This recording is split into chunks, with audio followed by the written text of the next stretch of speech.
Happy friendship day అందరికీ. నా first friend అయితే మా అమ్మగారు, మా నాన్నగారు, తర్వాతే మా అక్కలు, తర్వాత ఇప్పుడైతే ఫ్రెండ్స్ చాలామంది ఉన్నారు. కానీ నా పిల్లలు ఇప్పుడు నా చిన్ని ఫ్రెండ్స్. అవును ఫ్రెండ్స్, ఎవరున్నా లేకపోయినా ఎల్లప్పుడూ మనతో ఉండేది దేవుడే. ఆ దేవుడైన యెహోవాయే.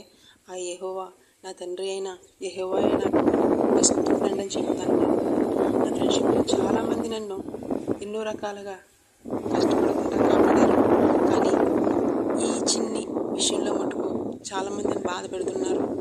అయినా పర్వాలేదు ఫ్రెండ్స్, ఆ యెహోవా నాకు ఎప్పుడు తోడుగా ఉన్నారు. నా తల్లిదండ్రులు నాతో మాట్లాడకపోయినా పర్వాలేదు ఫ్రెండ్స్, వాళ్ళు బాగుండాలని అనుకుంటాను నేను. ఈ ఫ్రెండ్షిప్ డేని అందరూ బాగా సెలబ్రేట్ చేసుకోండి, ఓకేనా? అందరూ బాగుండాలి. వీలైతే ఈ రోజుని ఎవరికైనా లేని వాళ్ళకి హెల్ప్ చేయండి, అంతేగాని వృధాగా డబ్బులు వేస్ట్ చేయకండి. ఫ్రెండ్షిప్ డే ఒక్కరోజు జరుపుకునేది కాదు కదా. ఓకేనా ఫ్రెండ్స్, ఉంటాను, బాయ్.